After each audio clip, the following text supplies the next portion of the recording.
Welcome to Gourmet Brewing. I'm your host, Doug Piper, and I want that darn clock to start beeping there. There we go. Welcome to Gourmet Brewing. I'm your host, Doug Piper, and I want you to know how much I appreciate your joining me in my beverage skills together. And I have a terrible echo. 1 second. I thought I had all this worked out, but clearly I do not.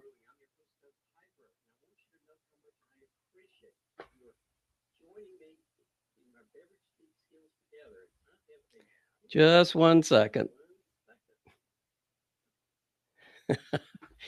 You know, these things are always a interesting challenge, and I don't usually have them go quite this badly, but certainly today it is going that way.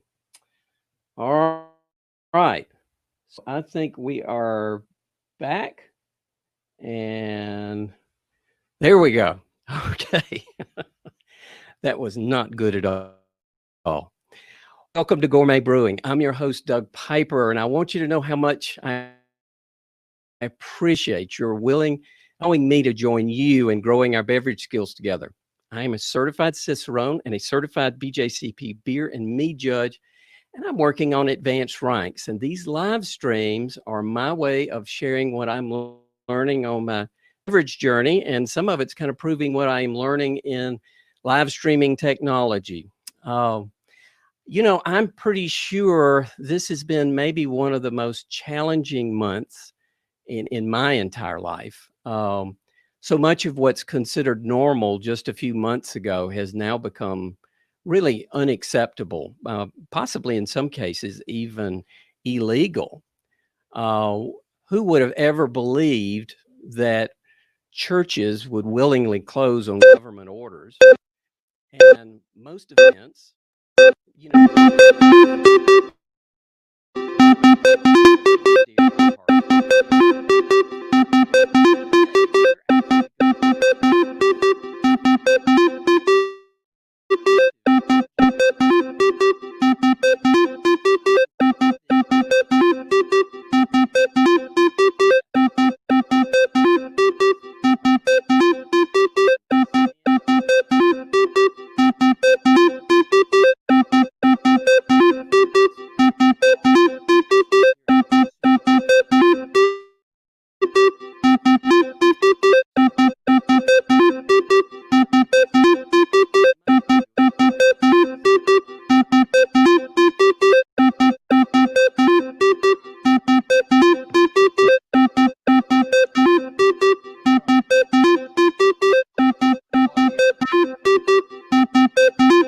Timer's going off. I'm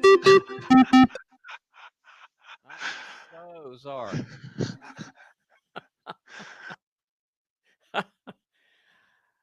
Wow, we're really off to a bad start.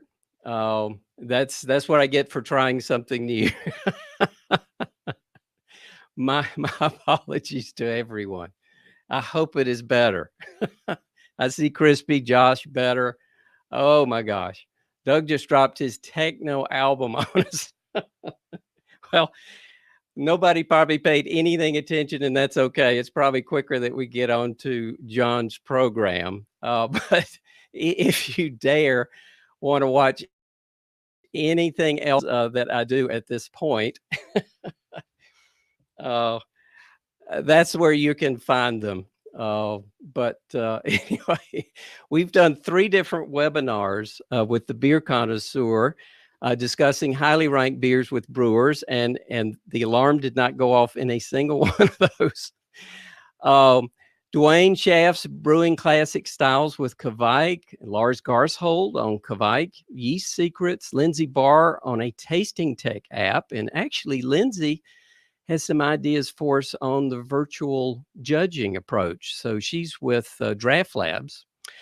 Brian Kenny on minimalist brewing, Brian Simmons on fermentation controllers, and we've had Sierra Nevada's Terrence Sullivan on barrel aged beers. Now, if you've missed any of these and want to check them out or the rest of the other programs, Again, there's no techno alarms on those, and I'll make sure to edit them out of this.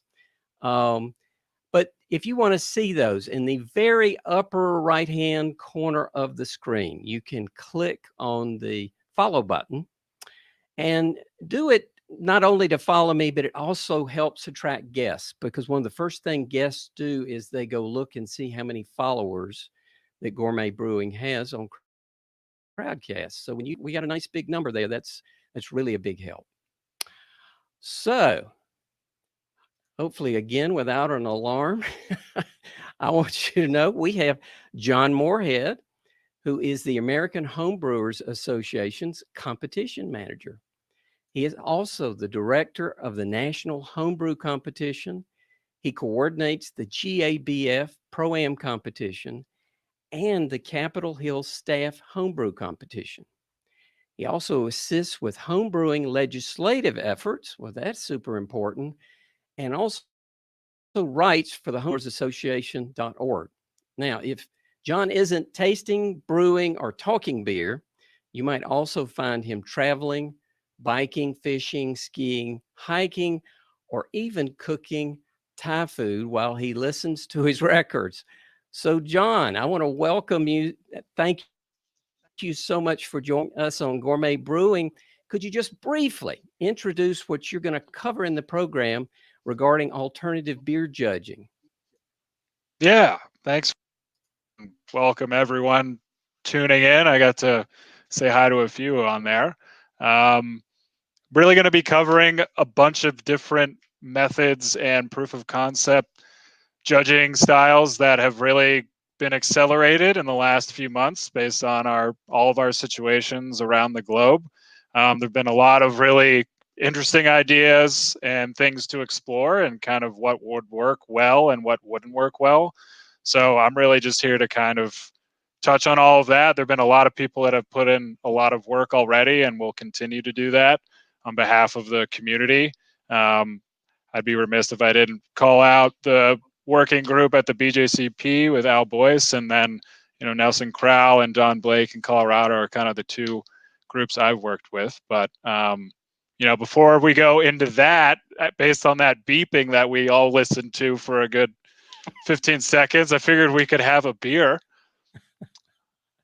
Well, let's do that in just a moment, John, because I did want to cover a couple of the quick things. Okay. If the webinar is not playing correctly, or which doesn't count with the techno beeping, try refreshing your browser window, or you can also reduce the resolution of the program by clicking on the little gear in the right corner of your screen. We also have an Ask a Question field, and I see we've got 3 folks that have already submitted questions. We'll answer those in the second half of the program. We also have a poll, and I'm very interested in everybody's input on the poll. Just to tell you briefly, wow, we got 50 votes. I think a lot of people have voted in this, so I won't dive into that further. Everybody's found it, I think, or a lot of folks have found it. So I would ask you to just continue that, because we will kind of focus on the areas where is of the greatest need or interest, so we don't waste time in other areas. And please share where you're from there in the chat. And thank you so much for alerting me for the beeping there in the chat. That really helps a lot. And also join our Facebook groups. I've got several of them there. A lot of you maybe have joined Facebook groups. I think they're kind of obvious there in the link, but we have a BJCP 101, which is kind of entry-level BJCP. 201 is those that have gotten certified or above. We have a mead and cider group. Just be sure to answer all the membership questions. We're pretty picky there as to who we let in, because we really just don't want any trolls. Not that we would exclude anybody that is a BJCP judge. I would also remind you that these webinars are provided by the generosity of the patrons which is the crowdfunding site. That's the economic model that supports the continuation of these webinars. They're all 100% crowdfunded, and please consider supporting these events if you can. There's a link there in the bottom center of the screen that says support future live streams. And if you want to start it and stop it, you can do so at any time. Everyone that registered will get an email link to the recording, the slides, the previous webinars, and the Facebook study groups again. So most importantly, let's get back to our guest. And John, I have had a lot of discussion on what started out to be virtual judging, beer judging, but kind of morphed as we got new information into alternative beer judging, which honestly I like a lot better. What do you think? I think I would prefer in-person judging too. We kind of forced a little bit into the situation we're in. You know, I'm looking at your background there. It's Providence of last year, final round of National Homebrew Competition, and you know, I for one love that event. It's the culmination of a bunch of work from all the brewers who enter, and as well as all the organizers who do work for the competition. I think that's actually Nelson in the background there with Sandy. I think Nelson's on the call. Yeah. And yeah, but you know, based on everything in the situation we're in, it's kind of accelerated this idea of, well, as you said, virtual judging, which I'm kind of in the belief that it's not going to be like that forever. You know, we are going to be able to judge in person again, and it's just a matter of when and how that looks moving forward. And so I kind of see everything that's happening right now as a way to grow the toolbox of a competition organizer down the road, whether it's just another way to have judging happen, or if something goes wrong like this again, we have this in our back pocket or as a backup to execute the competition that might otherwise be jeopardized. So, Well, you know, and we don't know how long this will last, and right. so Yeah. But I like what you in some of our email exchanges, you made the comment that it was one tool in our toolbox, which I think is a very, very astute way of looking at this. We don't have to use it, but it sure will be nice if we need it. Yeah. Yeah. That's how I've kind of gone into it. I don't think anyone here or listening has this desire to totally revamp the way competitions are run forever by going this virtual route. I think we all really appreciate and respect and enjoy the in-person judging component. It's just, is there an option out there to do this differently, and what does that look like, and how does that change things?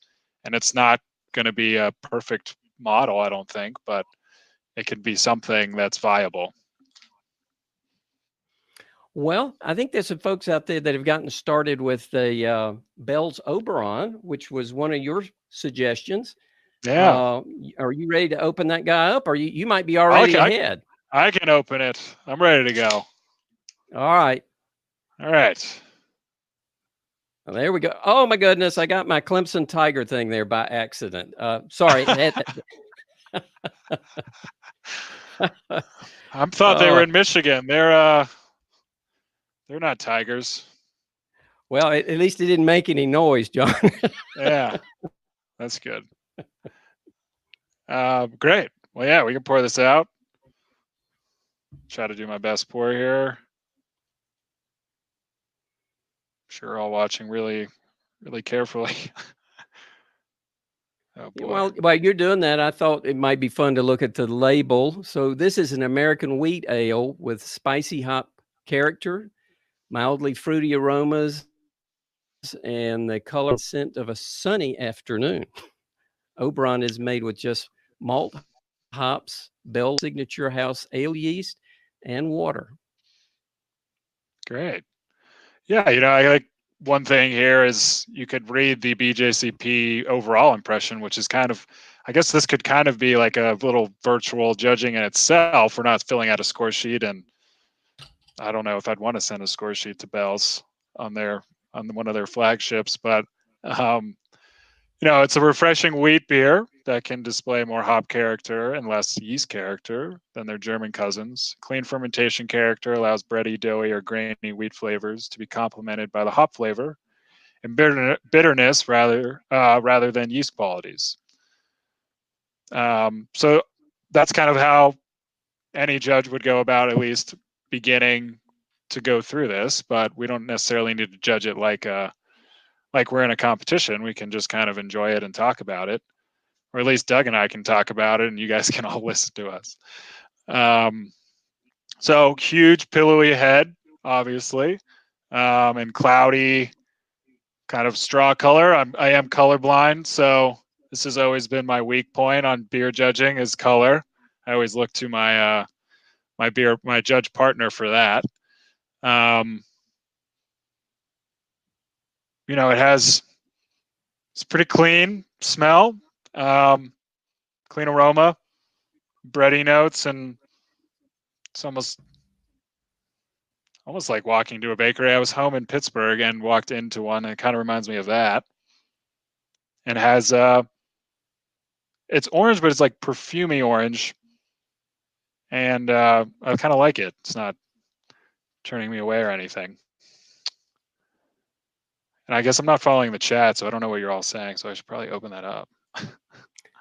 Oh, I think there was folks talking about date. 3 Steve months Morgan old. says his is from March. Actually, that's the same date as mine. I think it was March 31st.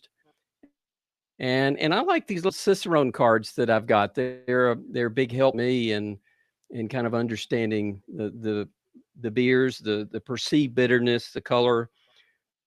I would say, as you would expect with all the Bell's products, it appears spot on. Yeah, I mean it's so well balanced, and it's kind of like a bunch of different citrus fruits all put in one in here, like orange and lemon, really. And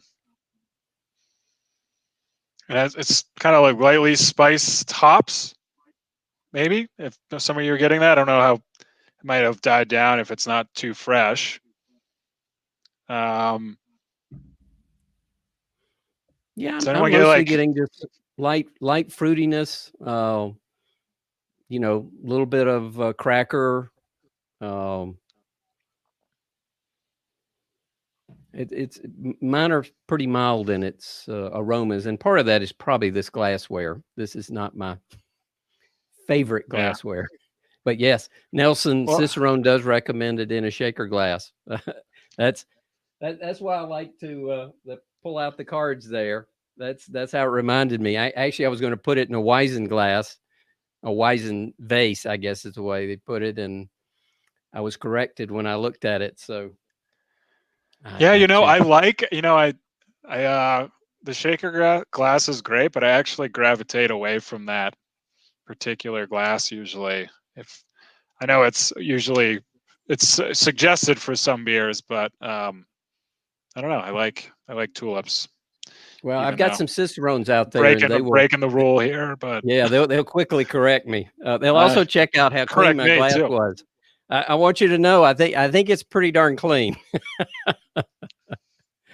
Well, good. Well, that was awesome. Yeah.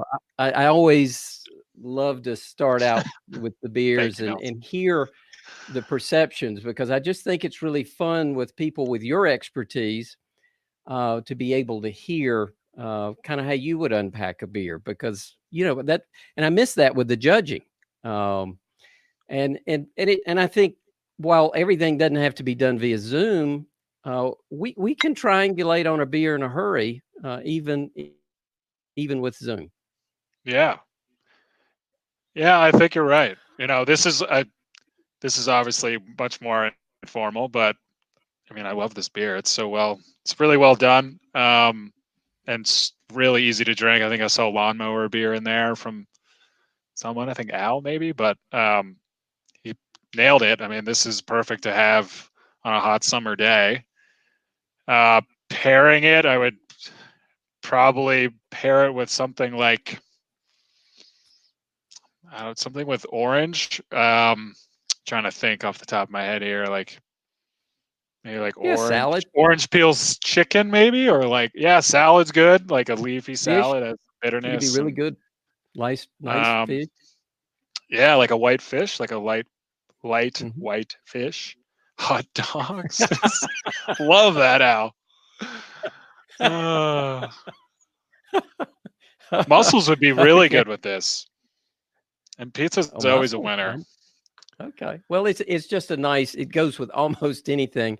You just wouldn't want to eat anything too Yeah. overpowering. I'm not sure it would go Yeah, that well with pizza.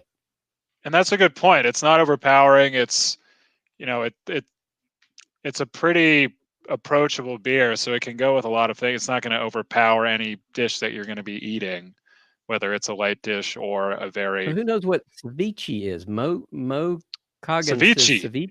Yeah. What is Yeah. that? Is that you? Is that Thai? No, that's not Thai. It's raw fish. Wrong- Be Not big really on that good. I one. mean, Mo, that you nailed it. Yeah. I would actually love to eat ceviche with this. I usually go like sours with ceviche though. Oh, we have some colorful chat there, and so maybe we better move into alternative judging. Yeah, raw. Let's do it. All right. So, John, what do you think? What we're in All a right. situation where I think we've got home brewers who would like to have their beer judged. They don't like the idea of having to lapse in their evaluations. I don't think anybody wants to wait a year, but I think there's a lot of competitions that would move forward given a little guidance. And Absolutely. I did exchange some email with the BJCP, and they said, we don't run competitions. We just kind of ensure fairness. So how the competitions want to do it, we'll see how they go. And if there's some things we can add back that help, we will. But they don't want to encumber creativity. So it's up to us to figure it out. Yeah. Great point.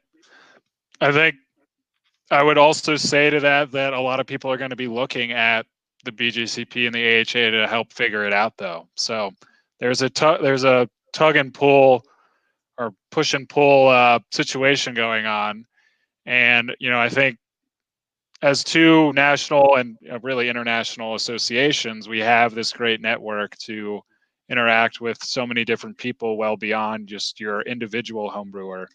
And I think that's kind of something that we should be taking on and have been taking on. We've done a very good job at, sourcing information, talking with a variety of people. And, I learned a lot really quickly in March, in April, and I know there are people on this call that were part of that National Homebrew Competition situation, and since then have talked with a bunch of other people and presented to a variety, like probably at least 20 or 25 clubs on those lessons learned and kind of like how to move forward, and knowing full well that it's not going to be for everyone. It's not going to be a perfect substitute, obviously, but I think there are options out there, and depending on the situation, it's kind of a fluid thing, like what's possible based on restrictions and not. But I think, the one area I always focus on at first is it's a change of expectations, right? So, the expectations before were I'm sending my beer in, it's going to have this treatment before, leading up to, during, judging, and then based on that expectation of how something is run, I'm going to be hearing back on the feedback from my beers. That kind of is all. I mean, at the time, earlier in the year, it was kind of all thrown out the window because you couldn't get people together, and you couldn't. There were a variety of restrictions in place, whether that be local, state, or federal, and that really helped me kind of think about how you could even make something like this work. And there are competitions that have done this and are going to try to do something like this. So, expectations would definitely be the first one. And then it kind of also ties in, as a competition organizer, what do you see? What is your expectation now that things have changed? What's successful in your mind and as a team moving forward? And you can really base the decision on whether to move forward or not with that changing expectation. I saw you pop up on my screen there, Doug. I wasn't sure if you were going to say something or if I should just keep going. I thought I wouldn't completely disappear. All right. Yeah, I was a little kind of just talking to myself here. And so from that, you kind of dive into the health and safety component. So, that's top of mind, obviously, in determining whether or not you can put something on. And that's kind of changing too. And that's going to be based on state. I saw in the chat, Joe Hertz, I think, said that Florida can have 50 people, whereas other places might not have that amount of group gathering happening. And it might change. There were some states where you were on much more strict lockdown and shelter and distancing than others. So I think and again, the National Homebrew Competition is different because it takes place in all these different states over the course of the same period, whereas most competitions that we're going to be talking about are local or regional and aren't taking place in a variety of states. So you at least can figure out what your situation is to work with. And so moving from there, you start kind of thinking about what you can do. And so there have been a lot of different methods that have been talked about and discussed, like on the BJCP Facebook page, through email threads, through phone calls, through questionnaire that Al and his team put out. You guys, I would just wanted to say you guys did a really great job. I have it sitting to my left here. Extremely thorough, and I need to read it again, but I'm amazed that it was put together this quickly and thoroughly and well up to this point. And so they're kind of, I didn't want to go through like exactly how you would run a competition, but some things that people are trying would be what has been deemed by Nelson and Don and kind of the team in Colorado as synchronous and asynchronous judging. And that kind of comes down to, are you judging if it's all virtual, which virtual here means, are you not doing things in person together? And so synchronous is you're judging beers all together at once with some other judge across from you via screen and going through a flight? Or are you doing it asynchronous? So we kind of meet for 10 minutes, we go over the style, we do a calibration beer together, and then we go judge our beers, and then we come back and discuss them for that day. And then you kind of get into the whole idea of, all right, well, how big are your flights? Are you going to separate flights with other judges in the same category? Or are you going to give just a pair of judges all the beers in one category and they judge all of them over a set amount of time? And obviously there are issues within both of those scenarios. I'm not saying that is what you should or shouldn't do. I'm just saying since that was one of the questions in our poll, I thought I'd touch on that. Sure. And pull it up. So one of the questions in the poll was large flights. So the question was like IPAs, and we all know those can be huge. I know I have run into them. Wood aged, yep. Yeah, 40 or more. And so there were three options we had there. Hierarchical judging. Should we just limit the size of the flights to normal, or none of those good options? 58% of our audience felt like no huge flights. So how do we address that in non one-on-one judging? If people want to do small flights with, let's pick an easy number so the math is easy. Let's say 40. IPAs. You got 40 IPAs to judge in a flight. How would we do that? You got any ideas? If we don't do it by Yeah, hierarchical well, and yes. I mean, they do all 40? this is kind of where this all every decision you're making is going to have a rippling consequence based on that decision, right? So if you have flights broken out, you have 40 IPAs, you have 4 judge teams, and you give all your judges the beer that they need. um, that sets you up to basically say you either need a mini best of show or you have to go based on score. You can't really go based on score because the same judges are judging the same beers, all 40 beers. So now you're looking to do a mini best of show. So then you're asking the entrant that you need more bottles. Well, how willing is an entrant to ask for more bottles? Which I know is another poll question in here. But like everything is any decision you're making is just going to affect the next decision. So you really got to determine, your outlook and, your outlook and like what you want to accomplish as a competition. And it's probably going to look different than what you accomplish doing in person. And, there's merit to choosing the hierarchical way of judging, having the pair of judges do all the judging John, over the course of a few days. John, I know as a competition organizer and participant, would you mind explaining how you would do literally a hierarchical judging if there were 40 IPAs that would be Sure. practical? Because there's some Yeah. questions in the chat. People would like a little further explanation of it. Yeah. Well, my understanding of it is pretty much if you had 40 IPAs, you obviously are not going to judge those all in one sitting. So you would set up, say, me and Doug to do IPAs, and we would pick our 8 or 10 for the evening or afternoon or whatever, and we would judge those beers together.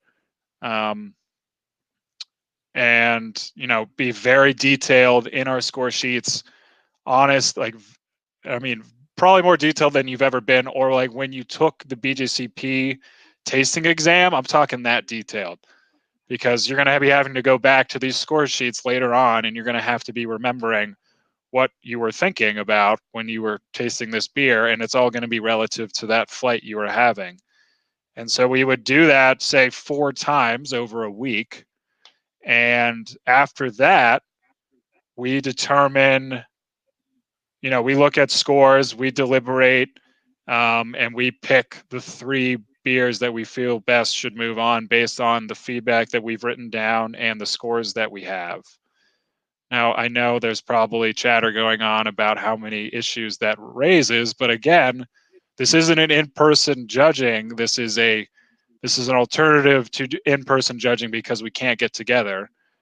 And I know there's down the rabbit hole of should you even do it at all, and that gets back to, as the competition team, figuring out what you want as a success metric and determining if it's worth doing the competition or not. And sometimes it will be, and other times it won't. And some people are going to want to enter, even if that's the method of judging, and some people aren't going to want to enter.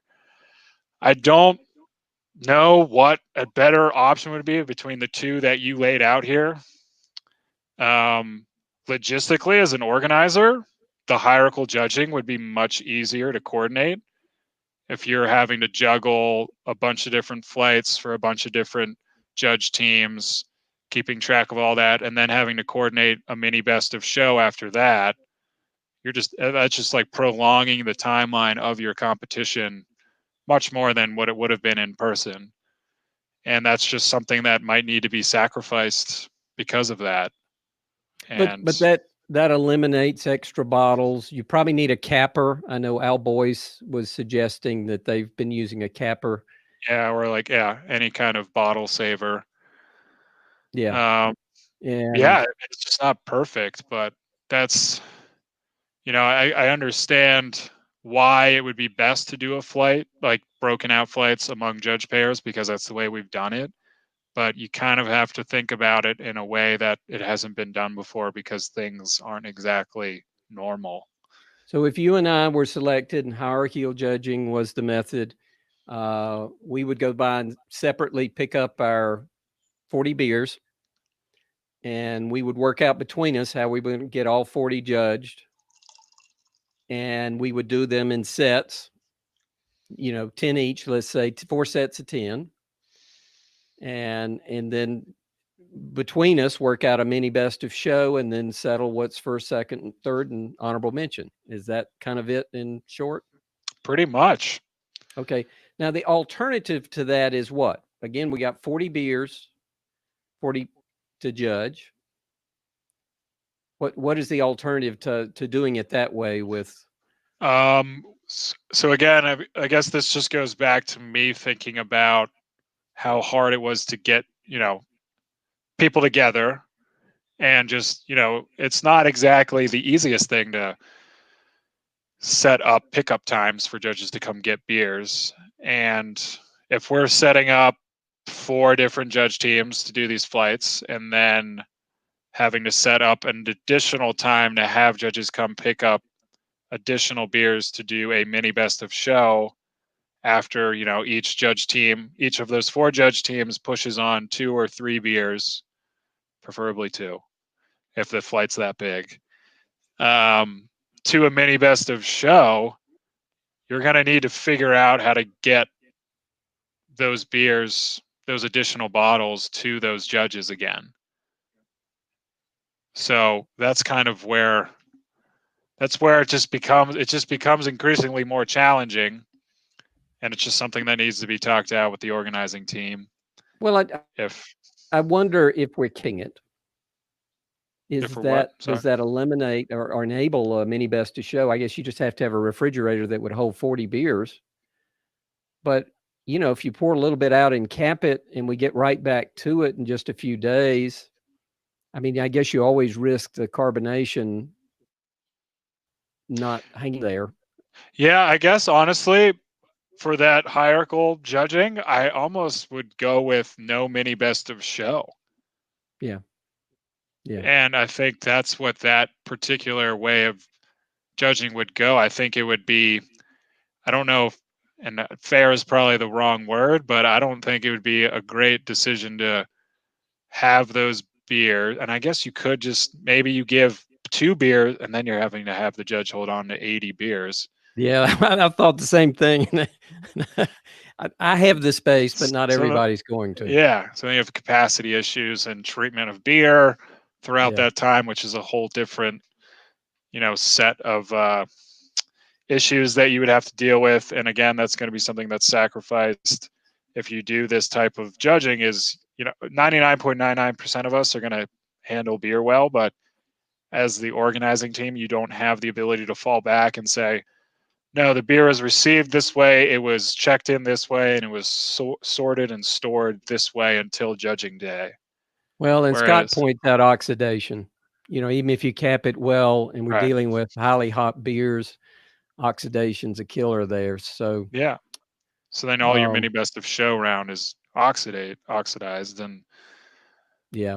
Nicholas says 1 hour after a bottle's popped, it's dead in my book. All right. He really mixes his words. That is a firm line, and I respect it. But okay, so yeah, we could talk about it. We could honestly, every single part of the judging we could talk about forever, and it's just a matter of what the competition team is willing to sacrifice and bend on versus not, and you're just not going to get the perfect situation. So John, let's focus in on where the maybe a little debate is. All right. Our audience is pretty clear that they would love to do e-score sheets. We had no one not want to do that. Seeing that. The majority of the people are good with Zoom. And we kind of answered the IPA huge flight question as best we know. It is not what our majority of our viewers think is best, but you're saying it's the most practical, the hierarchical. For the organizing, yeah. Yeah, for the organizing, that's right.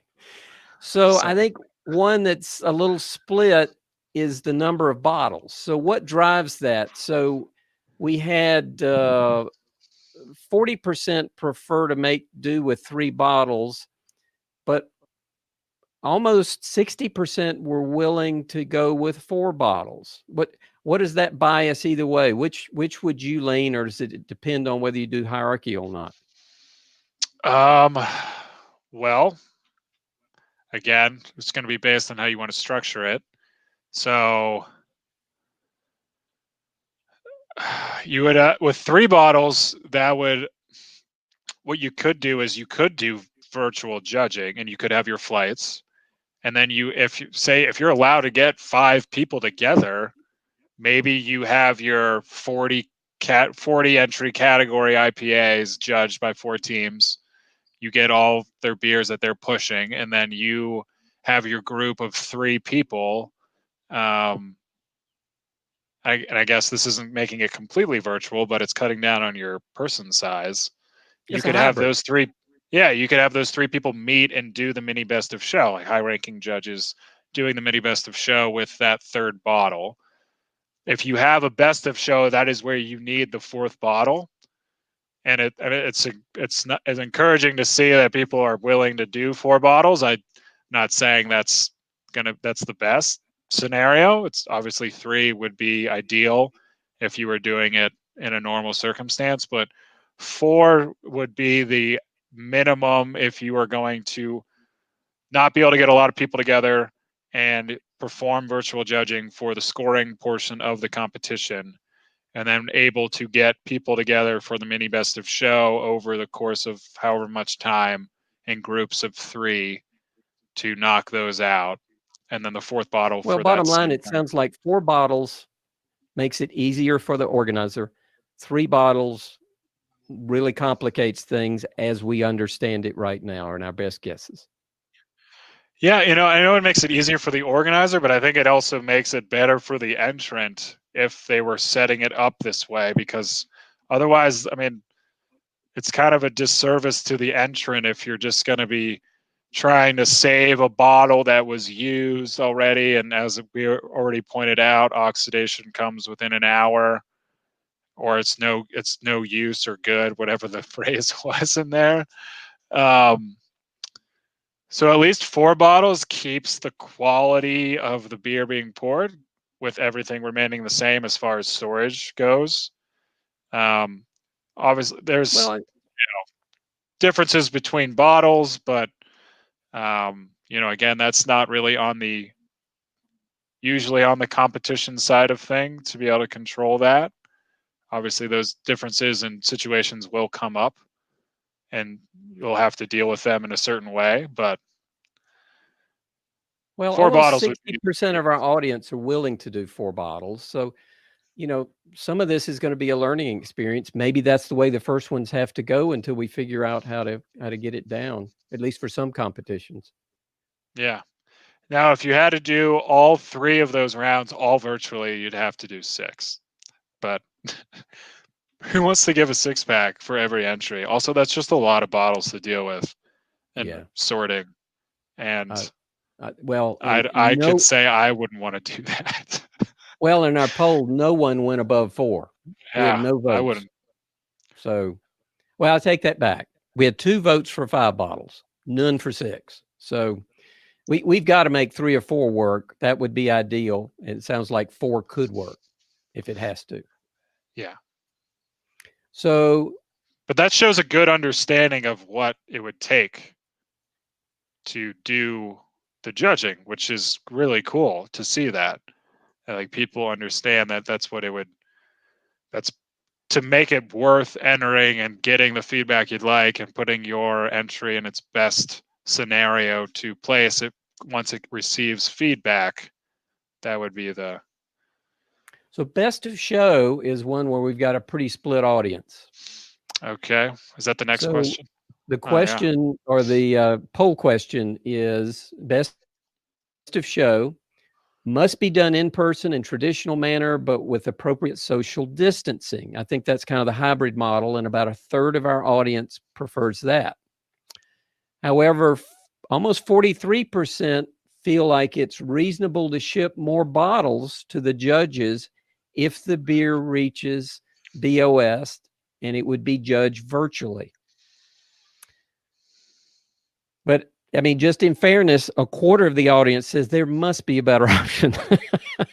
So I guess I'm confused on what the better option would be. I mean, those are really the two options in my mind. It's either you do it in person or virtually, or not at all.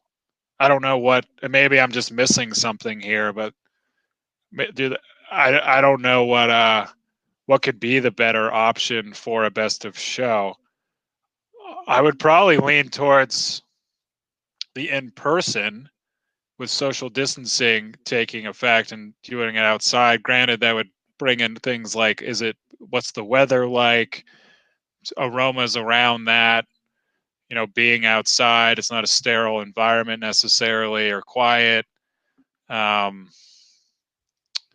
but I've judged outside before. I'm sure you have too. It's nice. I like Yeah. it. At times. Yeah, when it's nice out. Yeah, I guess. Yeah, So, I would be split on that too. I think again, it's just going to be a competition by competition basis, and there's no it's never going to be as good as doing it the way it's normally done. It's just like, what is the most feasible way as a competition to do it? And you might decide one way, and then honestly, the situation could change by the time you get to best of show, and you might have to pivot and go the other way. So it's kind of you got to remain fluid as you're planning all this and have backup plans to have a backup plan for everything, which is challenging but doable if you think it through enough.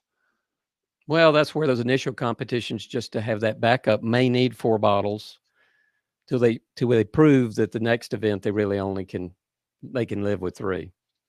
Yeah.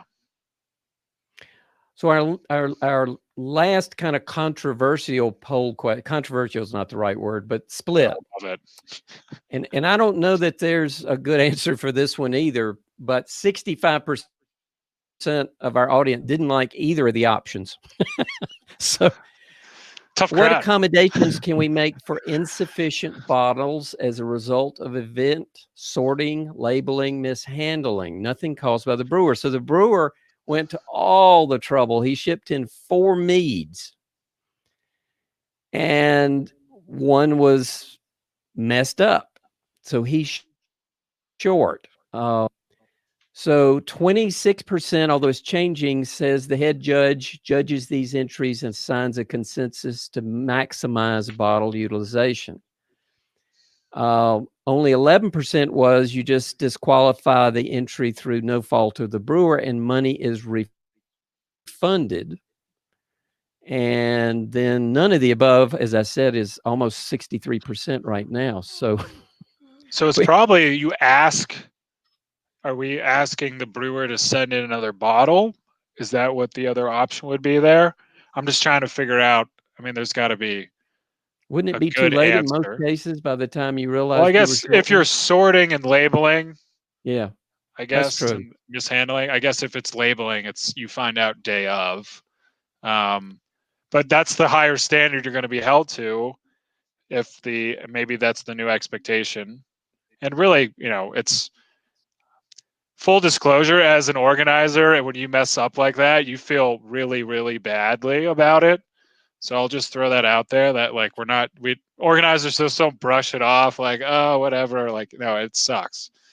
But yeah, I guess if there was a mishandling or sorting issue, there's usually at least some sort of buffer to get another bottle.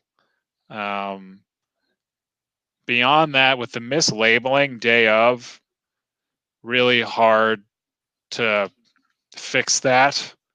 Ideally, you prevent that based on procedures you have in place for check-in. But it does happen. We all know that. Are there any other ideas being said about accommodations for that I'm missing? No? It's a really complex question because, as you pointed out, timing has a lot to do with it. The proximity of the brewer, if he's nearby, he might be able to, run one over. If it was a labeling day of, refund for sure. Yeah. and Yeah. I would still try to judge Yeah. all the beers. Or like say there were 4 bottles, one broke, you only had 3, so you could only get through technically the mini best of show. Well, it's I would really make not. sure that I mean, it's this. We have the same problem in regular competition, so it almost is not necessarily a topic for alternative judging because it's the same problem in good old fashioned judging, isn't it? right, but I see this as like a gusher, or like Okay. maybe something does break when you're doing virtual judging from the judge who's handling the entries now, because you have 50 people handling entries instead of just your stewards. Yes. So there is still that issue that there's still the bridge to cross when it happens, and it inevitably will. Someone said, if it could happen, it will happen in the chat earlier, and Yeah. it can happen, so it probably will. Well, that goes back to the fourth bottle. I don't think we can wrestle that one down. That's a typical. That's not an alternative judging question. I don't think. Yeah, I wish I had all the It's a fact. answers.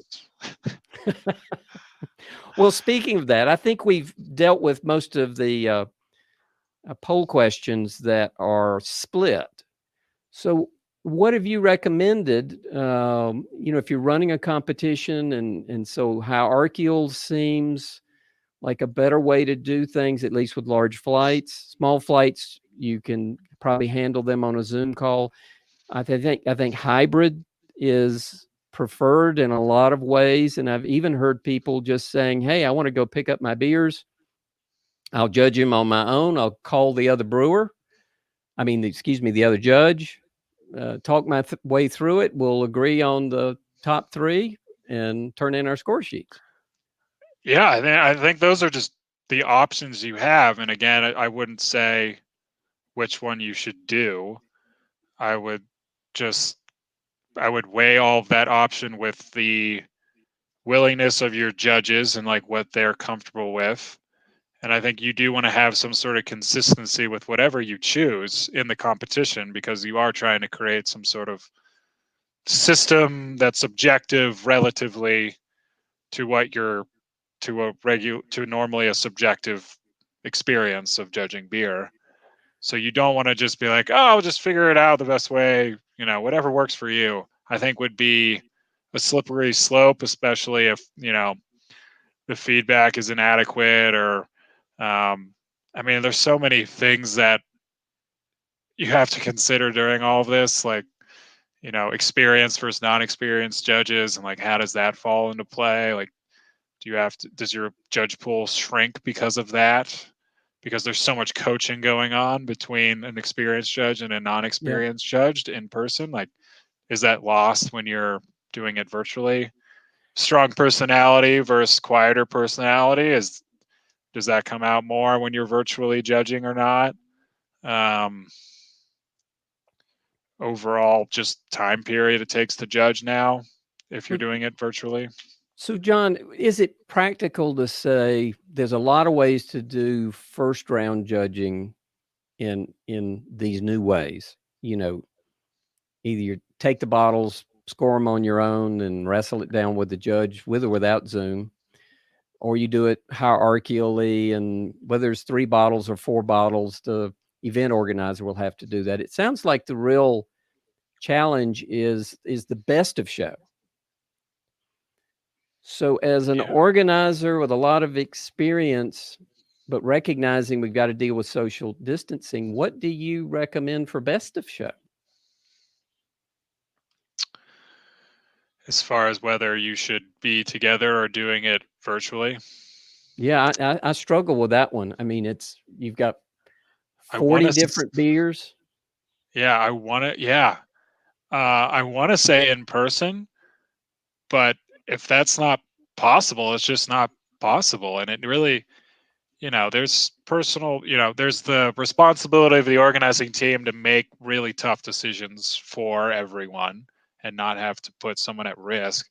But there's also just like individual risk assessment of I'm willing to do this or I'm not.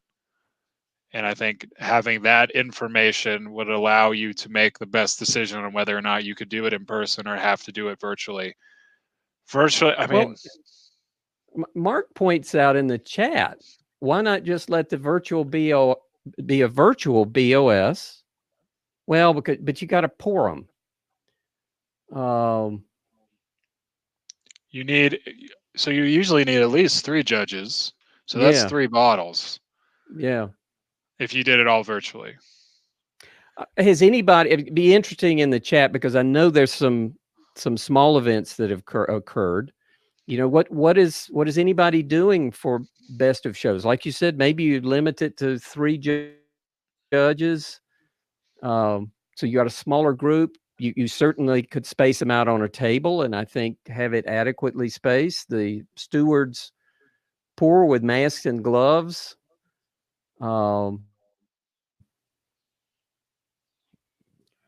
What could be wrong with that? You just can't have some of these 5 and 6 judge best of shows. Yeah, I mean, what I'm seeing right now is you don't need a best of show. It's nice to have, but you're still crowning a winner within the category. I think, again, it's just, as I said, it's going to be so determined by what the situation is in your area and the willingness of the people doing it, or who would be willing to come or not come, based on the situation that you're in. Well, I'll tell you what, I may put it in the poll. I'll let you continue to talk and kind of wrap things up. We do have 7 questions so far, because we're getting close to the bottom of the hour. I'm going to put in the poll. And I would love to have people, and give me just a minute to type it in while John's talking. But the question will be, when we're dealing with alternative judgings, recognizing the best of show is probably the most complex logistical thing to pull off. How necessary is that's what I will ask. So I'll be typing, John, while you share kind of some more of your wisdom. Oh, it's really kind. Yeah, best of show. I haven't thought too much through that part of it, because I just, honestly, that was the last of my worry on how to do the actual judging. I think you have to first figure out how to do score sheet judging and where you want to move from there, whether it's mini best of show and best of show or no best of show.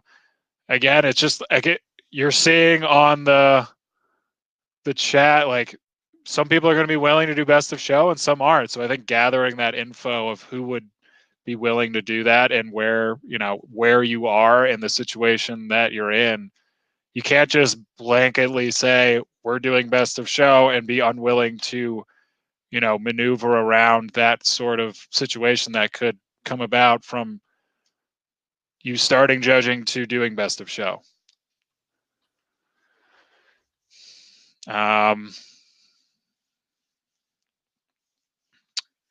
The virtual judging, it's the virtual best of show would just be hard getting all that beer to the right people. Yeah. Let's see what our audience says before and we spend any more time on that Yeah. one. So it's in the polls. It's the very last question. You don't have to, if you didn't bother to answer the other questions or you want to change yours, but we'll primarily come back and look at this in just a minute. So John, have we left out anything from your experience and planning going forward for alternative judging in our new normal? Not really. I mean, honestly, it comes to expectations and like, where do you go from there? And like, how do you choose to, what direction do you want to go in from that changing expectation? That's kind of where it all starts and stops with how I think about it. So from that perspective, that's kind of how you're going to have to craft your competition and whether you think it's worth it or not. I mean, sometimes it might be, and sometimes it might not be. Well, I see one thing we didn't touch on, and you actually mentioned this as we were planning this, and we didn't work it into the conversation. So Georgia says, should the virtual or alternative judging always happen in Zoom at the same time or separate? Do you have an opinion on that? Where a judge independently, he judges all his beers and then he gets on and the other judge does it. We get on Zoom together or however, or the phone, doesn't have to be Zoom, and we wrestle down the top ones. Or should it be one-on-one? You and I just this Oberon, we're going through it, scoring, moving on to the next. Do you have an opinion overall what might be most best practice? So I guess that gets to the synchronous and asynchronous. And I mean, to be honest with you, World Beer Cup and GABF and a bunch of other competitions do the asynchronous, which is you judge everything and then you talk about everything. And I like that method more personally. If you're just judging beer, but there's also this educational component that comes in with homebrew competitions, and it's not commercial judging. So there's more to, there's usually it's just a little different, but that doesn't mean that one way is right or one way is wrong. But right. It may depend on judging pair. Yeah, I think if you have, it depends on who you're judging with. If someone's a novice, apprentice, anyone who's not certified, I think you should be judging together. And I think if So if we were judging, you might say, "Hey, Doug, I'd really rather do this on my own. How do you feel about that? Are you okay with that?" And sure, I'm good with that. So let's get all these done by Friday, and we'll regroup on a Zoom call. I would do it by flight. I don't think I'd do it all. Like if we were doing that group of 40, if we chose hierarchical judging or scoring, like I would have the flight and then you discuss the flight. Yeah, I think you do it by flight, but you're discussing all those beers after you've tried them. Yep. And it's probably not bad if it forces you to do really good score sheets.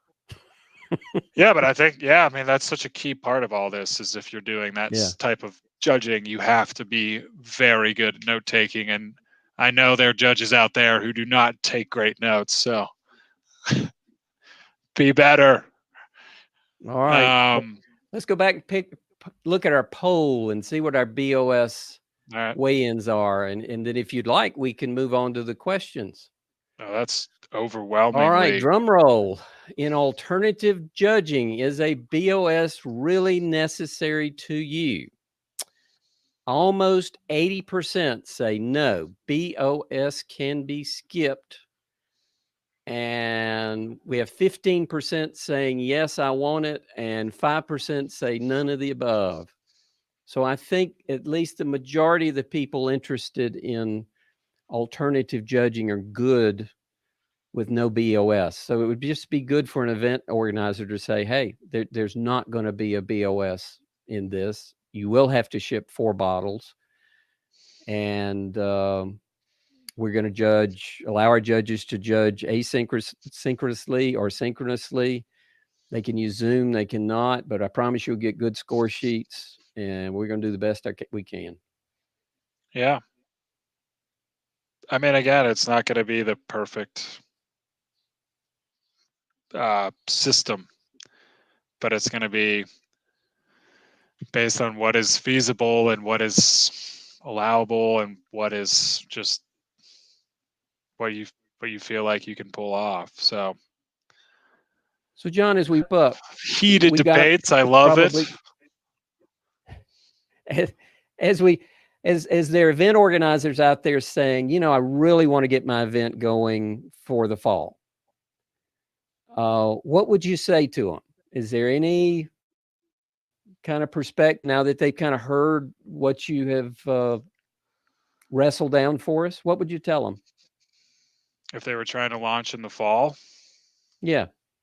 A virtual alternative judging. Let's keep it that virtual, I think, is a lightning rod for a waste of time discussion. I think you you have to remain to be flexible with the situation that's going on, and whether it gets worse or better. And I think you'd probably have to evaluate how many entries you realistically could judge.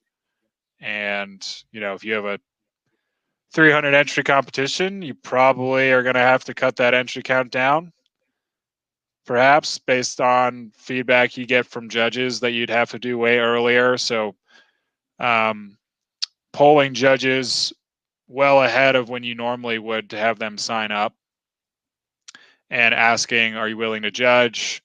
What sort of judging are you willing to do? What dates are you willing to do this? And having a pretty realistic, conservative range of how long it's going to take you to pull off that judging. It'd be really hard to pull off some large competition if you don't have time on your side. And then if it takes too much time, it really hurts the entries and is going to hurt anyone who really wants to get good feedback on some of those lighter beers that don't hold up over time. So I think, again, what are your expectations and what are your goals? Like realistic expectations of pulling it off. It almost seems like a pilot run might be wise too. I know some of the brew clubs that I've been talking to have done some little pilot runs with their virtue before they go public that they want to run a competition. So they've kind of debugged it a little bit with their judges, and they feel they're starting to know enough to be dangerous. Yeah. Because that would give extra credibility to the entrance too. Yes. Yeah. Good point. Yeah. So I think it's a lot of feeling a pulse on like what people have an appetite for. So there are going to be people who are like, I just want to. People are just going to be like, Pro-Am. I'm sorry. Go ahead. You will, but that's okay. I was going to say there are going to be plenty of people who are just like, I'm sitting out competitions until it's back to normal, and other people who are like, I still want to enter, I still want to get feedback, type of thing. So, doing that safely and responsibly is really what's going to drive your decision, as well as the expectations around that. So, you can't be holding on to this idea of like what you've done in the past and trying as close as possible to get to that, because that's really going to make things either seem unobtainable or dangerous or risky or really difficult. So the Pro-Am, do you have any? Yeah. Can you, or did you intentionally ignore that? No, I was just answering the first. And so Pro-Am, what about it? I guess specifically. Are we going to have anything going forward that you know of? We are not having a Pro-Am this year, nor a collaboration, but that doesn't affect homebrewers. I know it's being discussed about what happens down the road with that. My thought is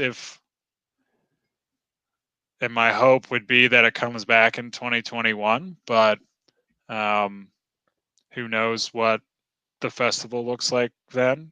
And a lot of decisions the competition is going to be a lot smaller. I think the Pro-Am is really important for the homebrewing community. I think it's an awesome opportunity for homebrewers to team up with a brewery in their area and get to brew on a big brewery system and just continue to make that connection between local homebrewer and local brewery, and then competing on a national stage. But yeah, it was definitely sad to hear that we weren't going to do it. And I think that comes down to just execution and logistics. There's just like an added layer of executing a Pro-Am competition within GABF, because it's a best of show style judging, basically. What was happening before is what was going to happen this year is I was going to handle all of that before any of the regular GABF started. So I was actually going to complete the entire competition before Wednesday. of GABF, which I was really excited for. And hopefully we can get back to that next year. Well, you please keep us posted. I think we got a group of well over 100 people here that are particularly interested in alternative methods. And I recognize so I all hope sorts of people in here that would Yeah. love to enter the Pro-Am. So why don't we transition to the questions, John? And I want to take the first one. And the reason is because this is kind of how yours and my conversation started, and conversation with Gary Glass. HomebrewCon isn't happening, and you guys have started on a virtual HomebrewCon. Fits right into our conversation. Yeah. So can you tell us what to expect? I know the charge for it, but what are some of the highlights you can share with our audience? Because it's coming up, in 2 weeks? Oh, it's next week. We're getting ready to go. I just did the speaker training this afternoon. Yeah, so sadly we canceled HomebrewCon in person. I think it was the right choice though, and quickly pivoted to virtual and how we were going to do that. And Craft Brewers Conference really laid the groundwork for that. And really how that came about and was pretty quick, and chose 19 seminars, strength from some of my Oberon, and chose 19 seminars because that's what we felt like we could handle over 3 days of a virtual conference without ever having to do it before, and also having a shortened, smaller staff than we usually do. So it's going to be kicking off with the keynote from Bailey Spalding, who was the keynote in Nashville. She works for Jackalope Brewing. And, from there, we'll have a virtual homebrew expo and showcase, so you can kind of tune in with different vendors that you would normally find at the actual in-person expo hall, interact with them. And then you'll also have kind of live demos going on and some happy hours to bring in that social component of things. So having guest speakers for 6 or 7 minutes at a time, kind of interacting with one another and with the chat going on. And I think those are a half hour long, and then seminars all in between there. So you have, I think there are 4 time slots for seminars each day, and sometimes there are 2 going on at one time, but they're all recorded. And cap it all off with a award ceremony at the end. Obviously not a competition award ceremony, but we still have the Radagast Award, and we still have the Homebrew Shop of the Year Award, and we still have the Recognition Award. So doing all that with some prize giveaways in that little half-hour segment to cap off our first and hopefully only virtual HomebrewCon, because we can all get in person in San Diego next year. And yeah, I'm actually really excited. The more it's come together, I've been pretty involved in the process, at least on the speaker side of things. And I'm looking forward to it getting started next Thursday. So all the details, and there is a almost $90 charge for members. Is that right? Yes, $99 for members. Yeah. So what could you tell? How am I going to get my $99 worth? Well, it gives you access to all those events that you otherwise wouldn't have access to for the rest of the year if you don't register. That was in part due because we wanted to have there be an incentive for that, and also found it kind of complicated to move everything over. But that's kind of the incentive, is if you register for this conference, you get access to all of that and all that content and experience for the rest of the year. So that's how you'd get your money's worth, I guess. You don't get we can't send you anything, but I wish we could. Well, but you can ask questions to some pretty cool people. I heard John Palmer's going to be there. I think. Yeah, he'll be on the happy hours, so you can be interact with him and a bunch of other folks on there. So the happy hour lineups are coming out soon, but I actually haven't been too involved in that. But there are 2 of them, one on Friday and one on Thursday, I think. All right. Well, John, what do you think we move into the questions? I've already asked mine. And what I would ask is we got 11 questions. I don't know how quickly we're going to go through them. So if you want to vote them up and you see a question you want to get answered in particular, everybody gets one vote and scroll through them and pick that one. So should we give it like let's 30 start seconds or something? Just about. Edward has the most popular question. So Okay. one advantage with live judging is the judges sample from the same bottle and theoretically are on exactly the same page. If judging with someone virtually, how does one deal with the bottle variations, especially since it's possible that the bottles were handled differently, served at different temperatures, foam over bottles, etc.? Great point, Edward, and something I've thought about. You really can't combat it if you're doing virtual judging, and that goes back to the expectations to the judges and the entrants. The entrants have to be well aware that the judges are going to be judging from different bottles, and that's just, that's not really and I know there are variations usually, and maybe I'm speaking too generally here, they're not huge variations, but they are. But it is better to be judging from the same bottle. One might be oxidized, one might not be, one might be infected, one might not be, overcarbed, undercarbs, whatever you choose. It's really like that's going to come out of either way in the judging. So say one bottle's really great, gets the mini best of show, and it's a total dud. Like that's going to come out and you're going to hear about it. So that's just kind of what you have to go with. Joseph says you can only judge what you have. Those are wiser words than I had. I kind of thought that. Thank you, Joe. Yeah.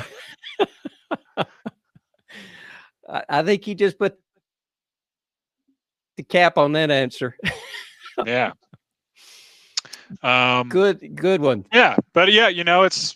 Did you have anything to add to that one? You're still, as an entrant, going to be getting feedback on your beer. It's just going to be well, on both 2 bottles instead of so then maybe that's better. Maybe that tells you how you're packaging your beer. Maybe that's a little, I don't know. I'm trying to find a silver lining here. That's right. But while I'm looking at the next question, Scott asked, do you suspend the 5 to 7 point rule? I think for that, you would have an exception. Yeah. I think you'd have to, as a, organizing team and directive to judges, you would have to have some sort of procedure in place to be like, if you really have Rick, like a gusher or something. Well, Rick has the next most popular question. Okay. Hoping to learn about hierarchical judging. It's a totally new concept to me. Anxious to hear how to run the BOS rounds. I would really like to find a way to have no more than 3 bottles per entry. I've cobbled together Google Sheets judging form that's still under development. I suspect that others have it too. If we could find a way to share and learn from each other's efforts, that would be great. I think we've covered a lot of that, but is there just a comment? Yeah, could you summarize it right quick? So the hierarchical judging really comes down to you're going based off of extreme feedback and looking back on that with your judge partner, and then pretty much foregoing a mini best of show because of that. And actually what that would do is allow you to have 3 bottles for a best of show, but again, that would make the best of show have to be in person rather than virtually. So I think there are ways to do it, but again, it's going to be dependent on the situation and what people are willing to do. Like you can't just say we are having a best of show and it's going to be in person and, really trying to like guilt or twist someone's arm to come judge that. I think that's really unfair. and Yeah. not the right thing to do. Okay. Rick, is a great question. Joseph asks our next question since he capped our last one. Would like to discuss how to perform best of show if competition decides to have one. What's the possible other than in person? I think we've sort of dealt with that one, but would you summarize it briefly, John? Honestly, I don't, without asking for a ton of bottles, I don't know how else you could do it without having to ask too much of the entrant. And again, it's going to go back to what you think your entrants want and what you guys are able and willing and safely able to execute. So, yeah, Al argues with us there a little bit. He says, "I'm not sure you've really got a problem recruiting BOS judges. I always treat it as a great privilege," and I have to agree with him. I agree with that too. I'm just saying in general, like getting people together is something that you have to consider. Granted, we're only talking about 3 or 5 people, and maybe that's fine, but it's just I have to say that. I can't just say, yeah, definitely. Well, we'd love for some people to do it safely and tell us how they did it. All right. Lynn has the next questions. In my humble opinion, let me try that again. In my humble opinion, the judging is the way part. It's the logistics of getting entries from the entrants and then distributing to the judges. Any thoughts on that? You could have set up pickup times. I know places have done that. Sorry, I just read Al's comment. You have set up pickup times for people to come get their entries, preferably not in a room, and someplace where you have all of that being disinfected and ready to be taken out by that judge. Yeah, I mean, a porch pickup or like a back entrant pickup if it's at a homebrew shop or a brewery or wherever your drop-off consolidation point is. That's pretty much what you have to do, and you're trying to cut down on contact, obviously. So say like you had a bunch of consolidation points, safely getting all of that beer into one area would probably be preferable, but again, wanting to do that correctly and safely, so proper PPE gear and just limiting the amount of people that are coming to the area to pick it up. So usually, like we typically do, you maybe got a friendly brewery. They're willing to let us use their fridge. We put in our 600 bottles or whatever it is. We tell the judges over the course of a couple of days to go pick up their box. Yeah, you would be like, we need you to come around this time or like in this time slot. Al said a good point there, like pop your trunk so like you don't have to be interacting with us. We're going to be wearing gloves and masks and whatever else you have to wear. And I think, there's a way around that. Again, it's just going to require more effort. So, but I think it's totally possible. It's been done already, as it's been pointed out, and the San Francisco first round site for NHC did it as well. It's not easy and it's different, but it might not be the most controversial thing we're dealing with. Right. Yeah. Lynn, thank you. You always ask really deep questions. Matthew has the next one. Do we have a solution yet or a vision of virtual software, like a version of Zoom that would allow a combination of video sharing sessions plus collaboration, digitally capture the combined score sheets of 2 or 3 judges? It would be nice to be able to compare photos, let's say the contaminated, as well as side-by-side notes. And I know Nelson has some things. What's AHA exploring? Anything there? That's a great question. Well, we have an internal software that we use for GABF. and would be great if we could make that more universally used. Nelson So is it an has option? created. We've talked about it, and I'm like, I pushed for it. I think it's a great thing to have, and I know there's, Nelson's created his thing through Reggie Beer, which I personally like because it keeps all the data correct and doesn't require any kind of translation of data and documentation from the judge. So you just cut out that risk component. And there's another platform. He's on the chat. Diego, I think he's on here. Beer award platform, I think. But anyway, like there's a lot of talk about it being developed, and I think it would be, as we saw in the poll, like people want e-score sheets. But they're mostly score sheets. What he was describing sounded like almost a Zoom platform optimized for beer judging, and that really doesn't exist, does it? I mean, these are all just really something that facilitate the compiling and scoring. Yeah, I haven't seen anything or heard anything like that. That would be really cool, though, Matt. I agree. Maybe should we work on that? Well, maybe somebody will. Right now, let's see if we can get our competitions restarted. All right, Matthew has our next question. Well, actually, it moved around. Somebody voted him higher than him. So Mo has the next question. Is BJCP testing right now, virtual testing, or completely on hold for the time being? No idea.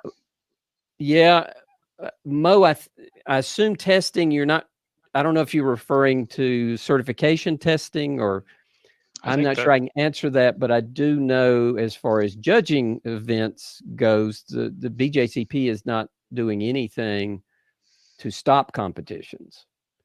But maybe I've seen there's plenty of folks there in the audience that might be able to answer the question on whether any tasting exams or any other exams going on. Can anybody answer that in the chat? BJCP evaluation exams.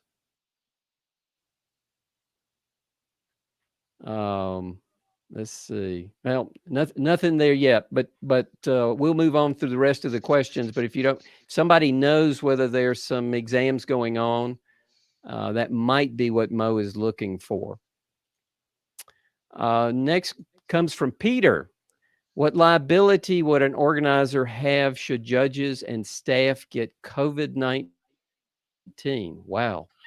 I think that's very much up for debate on where liability falls, and I don't think anyone actually has the answers for that. But it's a great question, and until you had an answer for that, I would always err on the side of caution. Yeah. And I think it depends on what country you're in. I know Peter's in Australia, and their laws may be different. I'm sure they're different. But I think it's going to depend on where it is, but it's also going to depend on what the precedent is set based on other cases that happen, and then that's going to be a cascading effect. Really great question. I don't think we've got a question for it. Mark has the next one. What do you think about recording a judging session via Zoom for educational purposes? I think that's pretty cool. I would have to look with my I would have to look to my BJCP friends for putting something like that together with them, since I wouldn't want to make it like just an AHA thing. I think it would be more appropriate with the BJCP focusing on that, and AHA could support it.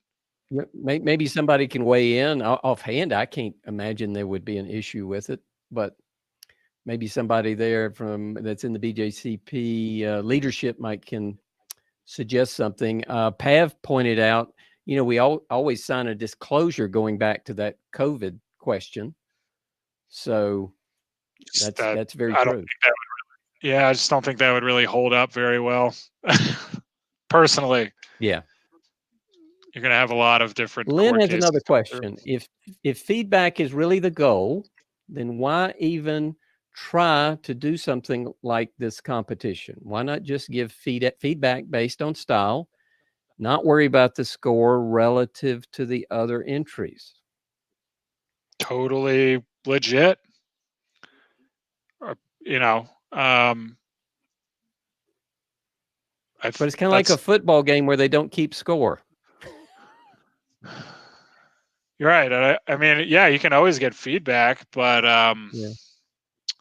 what's going to be, how are you going to like fund doing that if you're going to be collecting all these different bottles and sorting it and feeding people to help actually sort all of that, and then doing all of the admin work that goes behind a competition.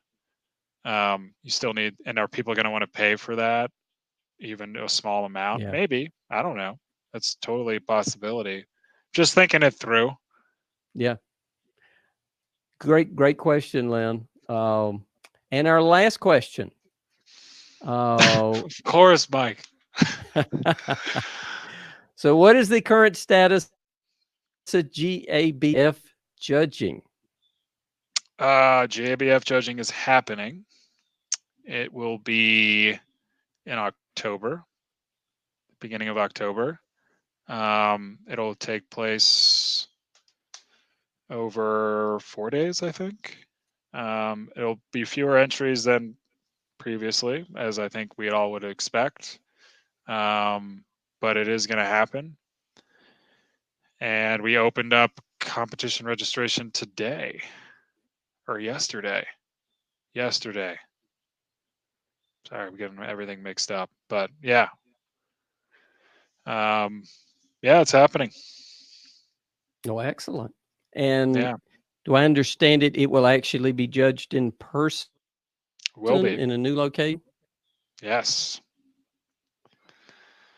Can It'll you be elaborate? judged. Yeah. It'll be judged at our Louisville warehouse, which is normally where we would, which is where we sort and store all the beers before the actual judging.